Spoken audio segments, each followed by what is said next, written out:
Muraho mwese, ndabashimiye cyane kuba mwitabiriye iki kiganiro cy'ubuzima bwiza. Uyu munsi turaganira ku buryo bwiza umuntu ashobora kubaka gahunda y'umunsi ukurikije ubuhanga bw'ubuzima kugira ngo ugire ubuzima buzira umuze kandi bugire umusaruro. Dufite amahirwe yo guhuza ibyo dushaka n'ibyo dushobora gukora mu buryo bwo kubaka ubuzima bwiza. Turareba icyo abahanga bavuga ku buryo bwiza bwo gutegura umunsi kuva utangiye kugeza urangiye. Ubuzima bwiza butangira mu gitondo. Nibwo buryo umuntu atangira umunsi we, kandi nibwo ubuzima bwo kwitabira. Abahanga bavuga ko uko dutangiye umunsi ari nako bigenda uwusoza. Uru rugendo rw'uburyo bwo gukora gahunda y'ibyo twakwitaho igihe tubyutse. Tim Ferriss, umwanditsi w'ibitabo nka The 4-Hour Work Week, avuga ko intangiriro y'umunsi ari ingenzi.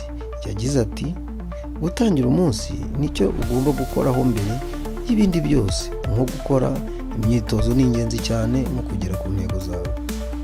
Hari Elrod, umwanditsi w'igitabo nka The Mirror Morning, avuga ko gutangira umunsi mu buryo bw'imyitozo ngororamubiri, gusoma no gutekereza bituma umuntu ashaka guhangana n'ibigeragezo by'umunsi.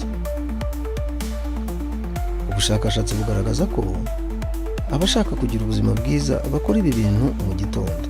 Icya mbere, kugira gahunda isobanutse. Gufata igihe cyo kuganira mu mutima wawe no gusubiza ibibazo, nko kugira umunsi w'agatangaza. Icya kabiri, gufata ifunguro rya mu gitondo. Abahanga mu by'imirire bavuga ko ifunguro rya mu gitondo ari ingenzi mu gutuma tugira imbaraga mu buryo bw'umubiri n'ubwenge. Ubu bwenge bw'ubuzima ntibugarukira gusa gukora imyitozo, ahubwo no ku buryo twigirira ibitekerezo byiza. Abahanga mu by'imitekerereze bavuga ko gufata umwanya wo gutekereza no gutuza mu gitondo bifasha ubwonko gutangira umunsi. Ibi ni ingenzi ku buzima bw'umubiri n'ubwenge. Urugero, Dr. John Maseru, umwanditsi n'umwigisha w'ibyitekerereze, avuga ko gutangira umunsi n'ibitekerezo byiza nk'ibyo kwishima, ibyo dufite kwizera ko ejo hazaza heza, bifasha kuzana umusaruro mu buzima bwacu. Shawn Achor, umwanditsi w'igitabo nka The Happiness Advantage, avuga ko umuntu agira ibyishimo mu gitondo abasha kugera ku ntego nyinshi kurusha ugerageza guhangana n'ibibazo gusa. Yongeraho ati, kwita ku byishimo no gukora ibintu bituma wumva unezerewe mu gitondo bituma utangira umunsi mu buryo buzima. Ubuzima bwiza ntibutegurwa gusa mu myitozo ngororamubiri cyangwa kuganira n'umutima, ahubwo n'imirire nayo ni ingenzi.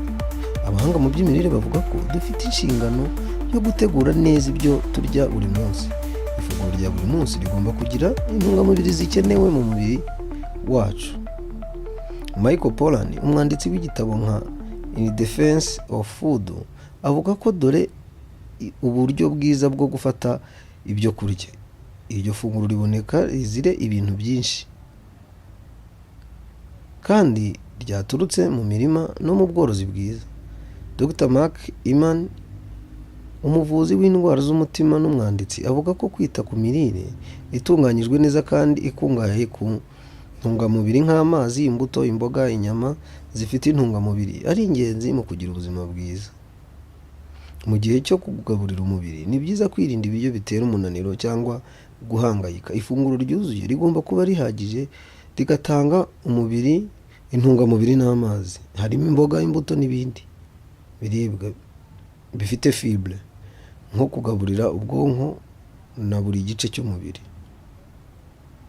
Abantu bafite gahunda y'umunsi isobanutse bakoresha igihe cyabo neza. Bagerageza gukoresha imbaraga zabo mu buryo bwiza, kandi bakirinda gukora ibintu bitari ngombwa. Abahanga mu by'imitekerereze bavuga ko gukora ibintu bifite intego no gutegura neza umunsi bifasha mu kwirinda umunaniro no kugabanya stress. David Allen, umwanditsi wa Getting Things Done, avuga ko gutegura gahunda y'umunsi ukwiriye gufasha umuntu gushyira mu murongo ibyo akora, kandi akirinda kumva ibigusha mu bintu bidafite akamaro. Tony Robbins, umwigisha w'ubuzima n'umutungo, avuga ko kugira gahunda y'umunsi ituma umuntu abasha gushyira imbere ibyo ashaka kugeraho, kandi bikanamufasha kugira umutekano kubona ibyiza mu buzima. Mu mpera z'umunsi kugira gahunda yo kuruhuka ni ingenzi. Abahanga bavuga ko kuruhuka neza mbere yo kuryama bituma umuntu atsinda iminaniro y'umunsi kandi agasubira mu mirimo neza ku munsi uzakurikiraho. Ariana Huffington, umwanditsi akaba n'umushoramari, avuga ko kuruhuka bihagije bituma umuntu abasha kongera imbaraga no guhangana n'ibibazo mu buryo bukwiye. Gufata umwanya wo gusinzira neza ni ikintu cy'ingenzi mu buzima bwiza. Matthews Walker, umushakashatsi mu by'ubuzima bw'ubwonko, avuga ko guhora ugarura ingufu mu gihe cyo kuryama byongera ubushobozi bwo gukora neza kandi bigatuma tugira ubuzima bwiza. Murakoze kuba mwitabiriye ikiganiro. Turizera ko mwungutse byinshi kurinda gukora gahunda y'umunsi kandi ko muzafasha gushyira mu bikorwa kugira ngo mugire ubuzima bwiza. Buri munsi ni amahirwe yo gukora ibyiza kandi guhorana gahunda y'umunsi izagufasha kurushaho kubaho ubuzima bwiza kandi bufite intego. Murakoze naho ubutaha.